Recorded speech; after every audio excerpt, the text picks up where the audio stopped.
Sandler. And today, again, the net world situation is quite tense. Of course, it more often than not is. But maybe we'd like to talk about the Cuban Missile Crisis, in which a lot of people say we came the closest ever to World War III. And it was in Cuba. A little background of this: Cuba had been run by a very cruel dictator, Batista, and he was overthrown by guerrilla warfare waged by Fidel Castro, who was portrayed as an agrarian reformer, and we support the United States supported him. The New York Times, for example, he's an agrarian reformer. He wants to divide up the land and get rid of the corruption, of course, in the Batista regime. And there might be a few extreme left wingers in it, but Castro's not that. Yeah, well, later on, the Castro and the Castorites said we're melones, melons. We're green on the outside, green reformers, but inside we're Marxist, Leninists, and communists. So relations between this is a complicated story, but relations between the United States and Castro deteriorated, and pretty soon the Kennedy administration was just mad keen to get rid of Castro. Of course, there was a Bay of Pigs in which we encouraged and supported and financially supported a group of Cuban exiles. Many people were leaving Cuba at this time. Excuse me. Were leaving Cuba, flying to Florida, and they formed bands and so on, or one particular group that actually invaded at the Bay of Pigs in Cuba, and they were crushed because we wouldn't give them air support. And the few aircraft that the invaders had were shot down by the Cuban Air Force. And so the relation between after this, I mean, there's no plausible denial. The whole world knew that we were backing the invasion, the Bay of Pigs. Castro or Khrushchev had a funny line. He said they threw the capitalists back into the Bay of Pigs where they belonged. Well, the what was going on that we didn't realize was I don't know whose initiative it was. Probably Castro to bring in missiles, medium range missiles to Cuba, which could reach the United States and Florida. And this was done secretly. And in fact, the Russian ambassador said, "Oh, we don't have any missiles in Cuba. We have a few technicians, of course. And don't you have technicians in practically every country in the world?" But U-2 flights, the famous U-2, the famous U-2 crisis back in 1960. Well, they were back here in 1962. This is when this is beginning. Were flying over Cuba, and they were photographs showing missiles that they could identify right away. Missiles being set up, and missile launchers, trucks with the various supplies and so on for these missiles. And this became a tremendous crisis. In other words, it was a violation sort of the terms of the Cold War with Khrushchev and the Americans that, we've got a perfect right to compete with each other, but we're not going to do it through war. We'll do it economically, propaganda wise, and that type of thing. And people are saying, oh, the Americans are winning or the Americans are losing. Oh, who's winning and who's losing the Cold War? But there was a cabinet meeting right away. As found this is the real thing. This is missiles, nuclear armed missiles. These could carry, the nose cone could carry nuclear weapons. And then the big question is what to do with it. Well, the military almost unanimously said, go in there, take them out, and stop this. This is a mortal threat to the United States. Particularly General LeMay. He's going to bomb them, wipe them out.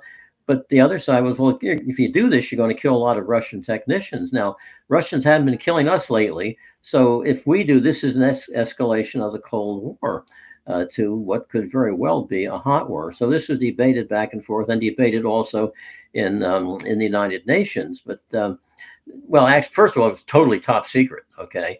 Actually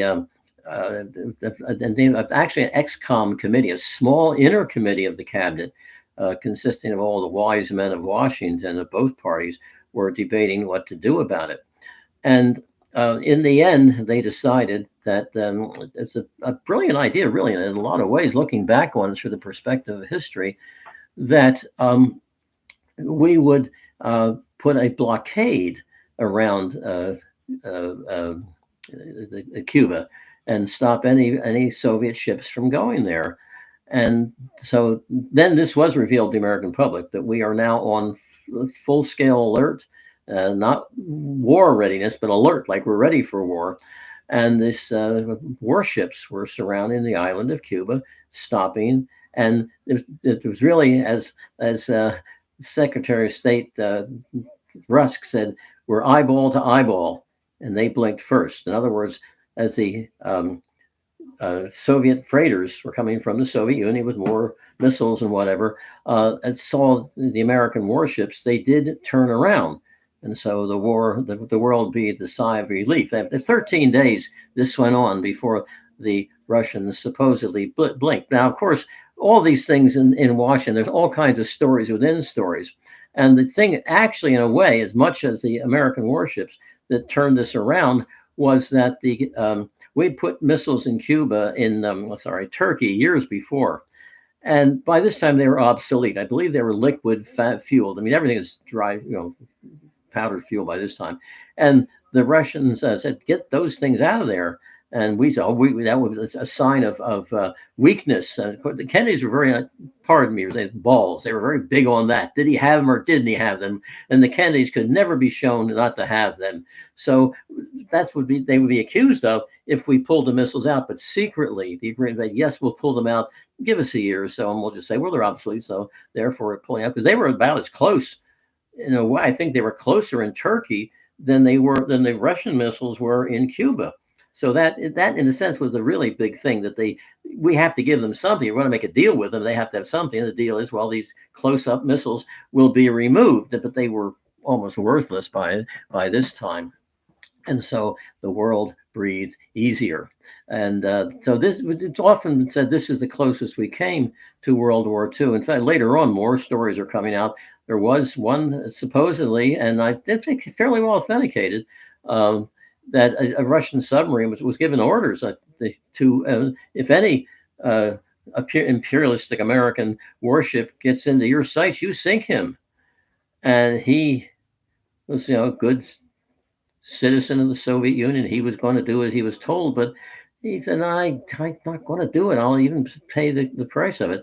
So he didn't do it. And apparently he was not, sent to a labor camp or shot or anything. So, and that was supposedly the worst part of the most hairy part of the Cuban Missile Crisis. Although there was another crisis, 1971, in which what was then, we call it the defense radio, I forget the name now. It was called Conelrad in those days. Said, we are on full alert now. All radio stations go off the air, and a lot of them did. And that's the last thing you heard on the radio was all stations get off the air. We are in a crisis. And I suppose there are people dying of heart attacks until they realized it was just a technical glitch. Well, apparently they've really worked that, so that won't happen again. So a lot of people don't realize now, because it's getting back in the midst of time, how the Cold War several times became hot. Now, with the death of Stalin back in 1953, I think we're dealing with more reasonable people like Khrushchev. But remember, when the Hungarians rose up, the Khrushchev just slaughtered them, pounded them right down. So even though he, in a sense, is a nice guy compared to Stalin, I mean, almost anybody would be, nonetheless, these are the people that we were dealing with. And then Brezhnev later on put the screws back on again. He almost went back to Stalin. So, I almost think it was so bad. And the Soviet Union was, it's interesting how the experts don't get it. Not a single one of them that I ever heard of said the Soviet Union they're the ones with the internal contradictions. Marx said, the capitalism will perish from its own internal contradictions. But no, it's the Soviet Union that was perishing by its internal and not a shot being fired. I mean, this is an incredible story. Things were so mixed up in the Soviet Union, and admittedly, for a brief while, this case, the farmers were feeding their cattle in bread because bread was subsidized, much subsidized bread for the workers and peasants. It was cheaper to feed their cattle on loaves of bread than it was grain. Okay, now that wasn't all the time, but I mean, of course, you can look at it this way too. Ukraine used to be the breadbasket of Europe. Okay, I mean, they would compete with American grain, Canadian grain, Australian grain, but it was right up there. And through the 1950s, I think 60s, they were buying grain from us. And they said, well, the Russians said, well, bad weather. Like, been bad weather since the revolution. I mean, come on. I mean, that's what kind of screw up entity the Soviet Union was, and it fell without a dog barking. Only in Romania was there resistance, and they took care of the dictator and his wife pretty quickly there and buried him in a shallow, shot him and buried him in a shallow grave. But I just want to say that I think most historians would still agree that the closest we came to war would be over the Cuban Missile Crisis. I should also say Castro said, don't give in to the Americans. Just blast through the blockade if you have to, because they said, well, that could cause nuclear war. And he said, well, nuclear war will survive. A lot of people die. Most of them will be capitalist, imperialist. I mean, this is what Castro was saying. He was so devoted to this paradox of the paradise of Marxism, Leninism, that he was willing to, in a sense, blow up half the world. So this was scary. And looking back, we can say, yeah, it was scary, and we just wonder God's mercy that we didn't perish in the Third World War. And maybe on that grim note, I'll leave. Again, this is Stan, the History Man. Thank you for listening, and I'll look forward to having you watching me again very soon. Thank you.